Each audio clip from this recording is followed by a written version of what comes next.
las mujeres que ocupan estos segmentos de mayor explotación van cambiando. Hoy son hondureñas en Barcelona, hace 10 años pues no eran hondureñas, eran personas, mujeres de otros países, pero el esquema sigue siendo exactamente el mismo. Cambian las personas que ocupan estos segmentos y probablemente desde las políticas de integración a nivel, pues en este caso, pues de Cataluña o del País Vasco, se pueden ofrecer itinerarios que mejoren las condiciones laborales de vida de estas mujeres, como no podría ser de otra manera, evidente, y esto es muy positivo, pero el esquema se sigue reproduciendo, no ha cambiado. Y ya es la última diapositiva, si lo vemos desde la perspectiva de los países de origen, que ahí es donde creo que Franzoni hace una gran aportación, porque habitualmente cuando hablamos de regímenes de bienestar siempre nos centramos en Europa y en los distintos modelos de Europa, ¿no? Un poco siguiendo el esquema de Spin-Andersen. Lo que hace además Franzoni es decir, bueno, miremos también qué pasa en origen. ¿Cuál es el régimen de bienestar en los países de origen que explica que esto pase? Y de alguna manera lo que se observa en estos países es que muchas veces el mercado de trabajo local no ofrece, es decir, no permite la mercantilización de la propia fuerza de trabajo, con lo cual estas personas de alguna forma, en muchos de estos países, de lo que se llamarían regímenes de bienestar, ella los denomina de corte informal, es en la familia donde recae todo el riesgo e incertidumbre para la provisión de ingresos, de cuidado, del sostén de todos los miembros de la familia. Y en esa familia que tiene tantas funciones, la mujer juega un papel central. Una mujer que no encuentra un empleo digno en un mercado, llamémosle local o nacional, y que ve en el mercado global la única escapatoria para, a través de las remesas, poder ejercer este papel clave que necesita como sustentadora de la familia. De nuevo, en países en los cuales la desmercantilización a través de la política social es prácticamente inexistente. ¿Sí? De alguna forma se establece un circuito entre una familia que tiene una gran presión a través del mercado informal, del cuidado, para sostener el bienestar de todas las personas que la integran y que busca y encuentra una única escapatoria en este mercado global de cuidado. De ahí que de alguna forma confluyen. Están confluyendo regímenes. Unos regímenes que obligan a reclutar mujeres que a través de las remesas se mercantilizan, pero en este mercado, no en otro, y unos países o sociedades de destino para las cuales este tipo de dinámicas son las que les permiten seguir sosteniendo un mercado desregulado con condiciones de clara explotación. Con esta panorámica general termino. Evidentemente se hace mucho más complejo el análisis, pero a la vez yo creo que nos permite situar muy bien los frentes. Hay que regular, hay que reivindicar derechos, hay que obviamente ratificar el convenio 189, pero hay que cuestionar la organización social del cuidado, aquí y allá, y ver cómo los regímenes, en realidad, que en los esquemas más clásicos de Spin-Andersen los abordábamos de forma muy aislada, ¿no? Cada régimen de bienestar prácticamente corresponde, ¿no?, a un Estado-nación, ver que ahora con la globalización del cuidado, una vez más, se pone de manifiesto la interrelación entre los regímenes también, y cómo en realidad son circuitos que difícilmente van a cambiar si solo nos centramos o solo abordamos los cambios normativos o estrictamente sectoriales. Va mucho más allá. Y bueno, lo dejo ahí y muchas gracias por su atención.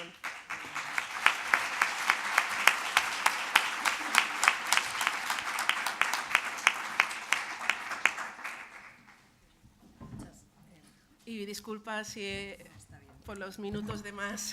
Muchas gracias, Sonia Parella, por tu presentación. Ya tenemos el contexto de la globalización y yo creo que has dejado muy bien planteado, sobre todo también para Raquel Martínez Buján y la conferencia que nos va a dar ahora. Raquel es decana de la Facultad de Sociología de la Universidad de La Coruña. Es miembro del equipo de Sociología de Migraciones Internacionales ESOMI, ubicado en dicha institución, y sus principales áreas de investigación son las dinámicas de las migraciones internacionales, la política social y el empleo y la sociología del cuidado y de la familia. En concreto, sus principales líneas de trabajo o de investigación se han centrado en los flujos migratorios femeninos y las necesidades de cuidados dentro de las familias y Esta línea de investigación se ha desarrollado en el ámbito de la política social, estudiando el impacto de los programas públicos de protección en la creación del mercado de trabajo de cuidados irregular y etnizado. Gran parte de su investigación también está dirigida a estudiar las migraciones latinoamericanas y su inserción en el mercado laboral europeo. Bueno, pues el título, como veis en el programa, es Migraciones y trabajo de cuidados, una revisión del servicio doméstico en España. Así que cuando quieras. Bueno, pues buenos días, bienvenidas y bienvenidos. Agradecer, por supuesto, a Ikuspegi la organización de estas jornadas y que me hayan invitado, porque siempre es una buena oportunidad escuchar de primera mano a Sonia Parella, con quien comparto tantos intereses de investigación y con la que siempre aprendo cuando la escucho en sus exposiciones. Mi intervención se va a centrar específicamente en el caso español y voy a dar también algunas pinceladas de la situación en el País Vasco. Tienen que ser vistas como que está hablando alguien que es externo al País Vasco y que no vive en esta región, con lo cual se va a basar en la relación o en el conocimiento que tiene de datos o de información cualitativa que he ido recabando a lo largo de los años. El título de esta ponencia, Migración y trabajo de cuidados, una revisión del servicio doméstico en España, trata de ser un poco una evaluación de cómo ha ido evolucionando el servicio doméstico en España en los últimos años, desde que finales de los años 90 la población migrante y las mujeres migrantes hayan accedido de una manera mayoritaria a este mercado de trabajo. Es decir, la ponencia intenta ver cómo en los últimos años ha evolucionado el servicio doméstico, qué papel ocupa el trabajo de cuidados y cómo se han ido insertando las mujeres inmigrantes en este sector. De manera que podamos avanzar en explicar la importancia y relevancia que está teniendo esta actividad para la economía española y para la organización diaria de las familias. Por poner un breve ejemplo, y que Gorka Moreno esta mañana en la presentación también comentaba, que resaltaba la relevancia del servicio doméstico como una actividad económica y como una actividad laboral, lo cierto es que la relevancia se ve primero en el número de personas mujeres que han llegado a España en los últimos años, que ha ido creciendo continuamente, por una parte, y por otra parte porque ha modificado la manera en la que las familias organizan los cuidados y cómo tradicionalmente se concebía este reparto entre los parientes y entre el grupo de parentesco. De manera que ha modificado la forma en la que culturalmente se entendía que debía de darse cuidado. Es decir, la relevancia de este sector de actividad no solamente hay que entenderlo como un mecanismo, por una parte, como un mecanismo de inserción de las mujeres migrantes y los cambios que se producen en el mismo a través de su inserción y la conversión del servicio doméstico en un trabajo de cuidados, sino que la relevancia también está por la otra parte, ¿no? Es decir, cómo ha modificado nuestro sistema de cultura de valores sobre lo que es el buen cuidado y cómo debe cuidarse, y también cuál es el papel que juegan las políticas sociales, tanto a nivel regional como a nivel estatal, en la creación de este fenómeno. Bueno, yo, para aquellos que no me conocéis, he estado trabajando sobre esta temática desde hace algo más de 10 años, empezando con mi tesis doctoral, que estaba relacionada precisamente con el trabajo de cuidados realizado por mujeres migrantes. Y siempre he realizado un trabajo muy cualitativo, es decir, me he acercado mucho a hacer trabajo sobre el terreno, a entrevistar a personas migrantes, a familias empleadoras, a organizaciones del tercer sector, a políticos, a sindicatos, ¿no? Cómo estaban organizando esta actividad. Y, sin embargo, en la mañana de hoy pues voy a presentar una presentación, paradójicamente, con muchos datos, ¿vale? Que no confío plenamente en ellos, pero son los que tenemos para estimar la incidencia y son los que nos permiten hacer una radiografía un poco más clara de cómo ha evolucionado el sector en los últimos años. Para verlos y para entenderlos, no solamente hay que aproximarse a ellos como... esperad un segundo. No solamente hay que acercarse a ellos como cuestiones verdaderas, inmutables, si lo dicen los datos son así, no, sino como una estimación de cómo ha ido evolucionando el trabajo doméstico. Y para ello una salvedad. Es muy difícil contabilizar el trabajo doméstico y por eso siempre la mirada desde la academia o desde la universidad y desde las investigaciones ha sido muy cualitativista, porque no existen unas fuentes de información fiables o 100% fiables que nos permitan acercarnos a valorar cómo es el servicio doméstico, cómo se está efectuando en los hogares y cómo ha ido evolucionando en los últimos años. Por lo tanto, los datos que yo voy a ofrecer, que son de la encuesta de población activa y que hacen referencia a 3 periodos temporales, que yo creo que están muy explicados por el contexto social, político y económico que hemos vivido en los últimos 20 años, que marcan 3 hitos, ¿no? O 3 procesos. El primer dato es del año 2008, justo antes del estallido de la crisis de desempleo en España. El segundo dato va a hacer referencia al periodo del año 2013, que es cuando la crisis ahondó con más profundidad en nuestro país, y el último es el del año 2017, en donde se habla de una cierta recuperación o una cierta consolidación de mejora en el periodo del mercado laboral. Estos son los 3 componentes que quiero resaltar en los datos para poder ver cuál es el papel que cumple el servicio doméstico en nuestra sociedad y cómo ha ido evolucionando en los últimos años. El problema de las fuentes de datos estadísticas es qué es servicio doméstico y cómo se contabiliza. No existe una ocupación o una categoría profesional clara para el servicio doméstico.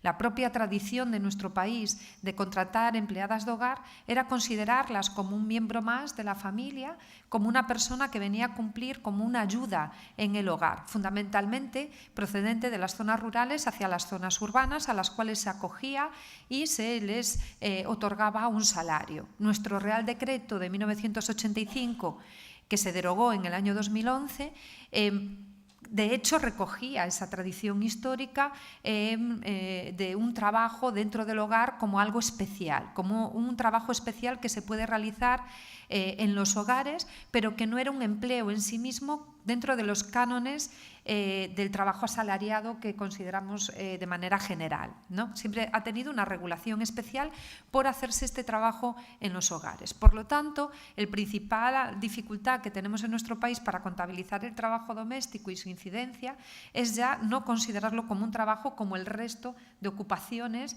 a las que tienen una categoría profesional. Estos datos hacen referencia al número de personas ocupadas que se declaran personal doméstico o que se declaran que son cuidadoras personales a domicilio y que trabajan en hogares, ¿vale? Tiene las 2 categorías. Es decir, personal doméstico y mujeres y hombres cuidadoras. Yo utilizo el femenino porque el 90% son mujeres, entonces utilizo el femenino, ¿vale? Pero tiene en cuenta también a hombres que trabajan en estas actividades, que por cierto es uno de los, digamos, fenómenos emergentes, ¿no? Y yo creo que aquí en el País Vasco también, sobre todo para el trabajo de cuidados. Entonces tiene en cuenta el número de personas ocupadas que trabajan como personal doméstico y que trabajan como cuidadoras personales en los hogares, ¿no? En ese sentido, los datos nos demuestran que en la actualidad hay cerca de 565.000 personas en esta situación, ¿no? Es un dato que es relevante y que es importante, sobre todo si vemos la evolución en los últimos años. Si comenzamos con el periodo 2008, vemos que esta cifra era mayor. A ver si se puede... ¿Se ve? No puedo hacer con el puntero ir señalando. Pero me puedo poner a lo mejor de pie, ¿no? Sí. Bueno, lo puedo poner aquí, ¿no? Vale, perfecto. Si vemos en el año 2008, la cifra era algo mayor a la que tenemos en la actualidad de 565.000.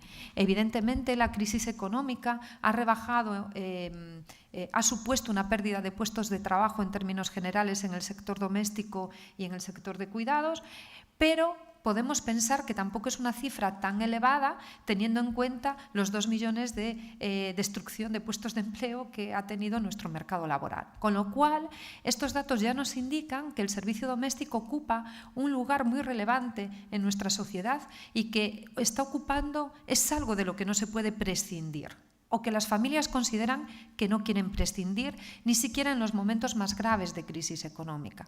Evidentemente, tenemos que tener en cuenta que las familias empleadoras también tienen unos niveles adquisitivos quizá más elevados que les permiten salvaguardar el servicio doméstico en sí.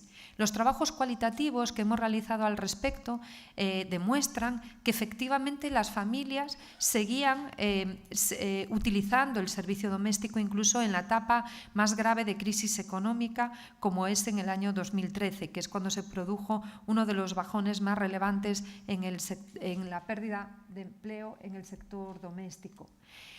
Lo que sí se ha producido durante esta etapa de crisis es un empeoramiento de las condiciones laborales de las trabajadoras de hogar y de las trabajadoras de cuidados, a pesar de la entrada en vigor del Real Decreto del año 2011, que regulaba de una manera mucho más adecuada este sector laboral.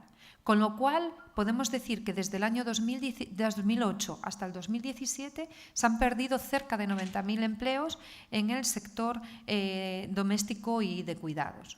Una de las características de nuestras fuentes de información y que también demuestra cómo es la cultura de nuestro país en torno a este ámbito es que no podemos separar realmente quiénes trabajan como personal doméstico y quiénes son trabajadoras de cuidados. Los datos no nos permiten hacer esta diferencia, todos son empleadas de hogar, lo cual ya demuestra cómo la ausencia de una profesionalización en este sector parte de la misma consideración de lo que se considera trabajo o no.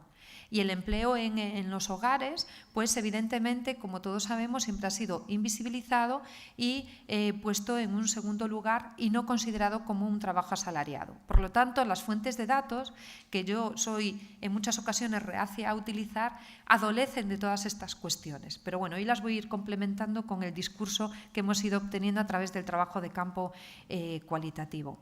Otra de las cuestiones que se reflejan en esta tabla o en estos datos es que el personal doméstico, en términos totales y absolutos, ha descendido, pero sin embargo ha ido aumentando las trabajadoras que se consideran como cuidadoras personales, más que como personal doméstico. Eso también es importante, eso también demuestra un cierto cambio, ¿no? Cada vez parece que está más focalizado el servicio doméstico en el ámbito del trabajo de cuidados. ¿Qué papel ocupan las mujeres inmigrantes en este proceso? Bueno, pues es un papel primordial porque ahora mismo están representando el 63% del total de trabajadoras en este sector. Y ese es un dato elevado y que no solamente, o sea, la incidencia no solamente hay que verla con este porcentaje, no solamente hay que verla sobre el total, cuántas mujeres migrantes están sobre cuántas trabajadoras de hogar son mujeres migrantes, sino que también hay que observarlo en términos de cuántos hogares están contratando servicio doméstico para efectuar los cuidados. Y ahí es donde la representación tenemos que tener en cuenta que es muy significativa. ¿Por qué? Porque aunque la familia sigue cumpliendo en su gran mayoría el trabajo de cuidados que necesitan los hogares, sobre todo en el caso de personas mayores y de niños, lo cierto es que cada vez más la incidencia de la mercantilización es más elevada. Cada vez más se va a demandar trabajo de cuidados. Hace unos años, cuando estaba haciendo trabajo de campo sobre este tema, una representante de una organización dedicada a la gestión de las migraciones y que tiene una bolsa de empleo en torno al servicio doméstico me decía: el 90% de las ofertas que recibimos están relacionadas con el trabajo de cuidados. El 90% de las ofertas que recibimos. Eso significa que el servicio doméstico en España se ha ido evolucionando de un mero servicio del mantenimiento de hogar y limpieza para las clases más acomodadas a un servicio de trabajo de cuidados puesto a disposición del envejecimiento y que también están contratando las familias de clase más acomodada, pero que como el dinero o el salario se empieza a repartir entre distintos parientes, están entrando también otras clases sociales en ese proceso. Con lo cual, estamos hablando ya de la existencia de un nuevo servicio social que se mercantiliza a través del servicio doméstico. Y eso es, yo creo que es relevante tenerlo en cuenta para analizar este proceso. Porque ahora mismo los datos generales de la encuesta de discapacidades y dependencia del año 2008 es ya un poco antigua, pero son los últimos datos de los que tenemos referencia a través del Instituto Nacional de Estadística, contabilizan en términos generales y como en la media nacional que el 10% de las familias españolas están contratando servicio doméstico para efectuar cuidados. El 10%. Con solo el 10% hay comunidades autónomas, como es la del País Vasco y que muy bien ha comentado la viceconsejera esta mañana, ya supone una feminización de las migraciones bastante más elevada que en otras regiones. Con lo cual, la importancia del fenómeno es muy relevante, ya no solamente en términos porcentuales, sino en términos absolutos, porque el 10% de los hogares con una persona mayor es mucho en términos absolutos en el total nacional, ¿no? Que dan lugar a un nuevo fenómeno. Bueno, esto es, en términos generales, lo que podemos mencionar con unos datos que, como siempre, llamo a estudiar con precaución, a medir como una estimación, porque otra de las características que ya sabemos y ya ha sido ampliamente documentada es que el servicio doméstico es un servicio fundamentalmente dentro de la economía sumergida, aunque se ha visibilizado mucho también a partir del año 2011 con la entrada en vigor del nuevo Real Decreto y la obligación de los empleadores de dar de alta a las empleadas de hogar. Pero sabemos que eso no se cumple en todos los casos y que existen subregistros que son bastante relevantes en todo caso, ¿no? Bueno, disculpadme porque esta tabla está en inglés. No es porque me haya puesto a traducirla para fastidiar esta mañana su lectura, sino porque la he sacado de un informe internacional que se llama SOPEMI, que es un informe que habla sobre las migraciones internacionales y cuáles son sus fórmulas de inserción en las sociedades europeas. Bueno, yo creo que es muy significativo estos datos y he representado o he subrayado en amarillo aquellos que consideraba más relevantes para analizar y para comentar o reflexionar esta mañana, es aquella que recoge cuáles son los 10 sectores de actividad en los que se han creado más puestos de trabajo en la Unión Europea. Y como podemos ver, en la columna de población extranjera, que es esta de aquí, la columna que hace referencia a la población migrante dentro de la Unión Europea, y a pesar de que esto es un macrodato que no tiene en cuenta las especificidades territoriales de cada Estado-nación, lo cierto es que ejemplifica muy bien cómo el sector de cuidados está siendo uno de los más relevantes para crear empleo. Y si este dato lo viésemos con respecto al periodo anterior, es decir, este hace referencia al año 2012, al periodo 2012-2017, pero si vemos el anterior, el que hace referencia al periodo 2008-2012, vemos que es todavía mayor. Es decir, que la importancia de las actividades de cuidados como generadores de empleo entre la población migrante es imprescindible en las sociedades occidentales actuales y sobre todo en los países de Europa del Sur. Vemos que en este periodo ha descendido como generador de empleo las actividades de hogares como empleadores de personal doméstico, lo que veíamos ya en la tabla anterior para el caso de España, que se perdieron 90.000 empleos. Vemos que esto continúa así, también propiciado por la crisis económica que hemos estado viviendo, pero lo cierto es que es una actividad que requiere reflexionarla en todas sus esferas, ¿no? En todos sus ámbitos, como una actividad laboral que necesita ser regulada y profesionalizada, como una actividad laboral que está modificando el modelo de cuidados dentro de nuestros hogares y como una actividad laboral que no está incluida en los programas sociales de las políticas públicas y que tal vez debería de repensarse cómo puede utilizarse el mercado y la contratación de mujeres a domicilio dentro de este ámbito, ¿no? Un poco en los términos que Sonia Parella, mi compañera, comentaba en su exposición.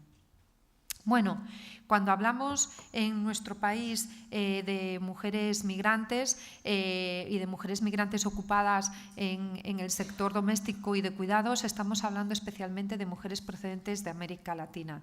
Todos los estudios cualitativos y el trabajo de campo realizado en España demuestran que se tiene una preferencia entre las familias empleadoras hacia las mujeres de América Latina para ocuparse como cuidadoras, sobre todo de cuidadoras de personas mayores. ¿Por qué? Bueno, pues aquí hay varios factores. que tenemos que tener en cuenta. Por un lado, la igualdad idiomática o lingüística juega un factor importante, pero también lo hace el que se considere más próxima a la población española, se considera más próxima a la población migrante de América Latina que aquella que proviene de otros lugares. Más próxima culturalmente, en términos de idioma, en términos de religión, ¿por qué no de color de piel? También en términos culturales. Y porque además tenemos unos vínculos coloniales con América Latina que son muy importantes resaltar y con los cuales siempre se ha jugado en un doble filo. ¿Por qué? Porque se sigue considerando a la empleada de hogar y a la empleada de cuidados dentro de las familias. Tampoco es que las familias empleadoras las consideren como un profesional que viene a efectuar una tarea de cuidados, ¿no? Sino que también se considera como una actividad humanitaria, ¿no? De rescate de ciertas mujeres que proceden de zonas con menos recursos, que vienen a un país en donde se supone que hay más recursos económicos y, por lo tanto, hacen también una labor social. Bueno, este imaginario que nosotros comentamos y que es necesario exponer es un imaginario que tienen muchas familias empleadoras, o sea, ese vínculo colonial, que a su vez da lugar a una imagen o a un simbolismo de la mujer cuidadora migrante como inferior, en términos de conocimientos o en términos de académicos mismamente o en términos de su posición en la escala social. Es decir, todos estos vínculos es muy importante tenerlos en cuenta para que entendamos por qué ha surgido con tanta fuerza en España el servicio doméstico como un trabajo de cuidados, ¿no? De manera natural se considera que las mujeres de América Latina tienen unas cualidades especiales para cuidar a las personas, tanto, no solo por el idioma, sino también rasgos de personalidad. La paciencia, el cariño, son rasgos altamente demandados por las familias que las emplean. ¿Y por qué? ¿Por qué esto es tan relevante? Bueno, pues porque todavía vivimos con una mercantilización de los cuidados muy precaria en nuestro país. ¿En qué términos? Bueno, pues en los términos de que en qué sentido puede ser precaria esta mercantilización, no solo por las condiciones laborales que se dan a las empleadas en el sector doméstico, sino porque las propias familias no demandan a una profesional para efectuar estas tareas. Lo que quieren es que sustituya a la mujer sobre la que recaería los cuidados dentro del hogar. ¿Y qué va a hacer esa mujer? Pues esa mujer lo que le iba a dar a su pariente, a su madre, a su padre o a la persona o al adulto enfermo va a ser paciencia, cariño y atención, afecto, ¿no?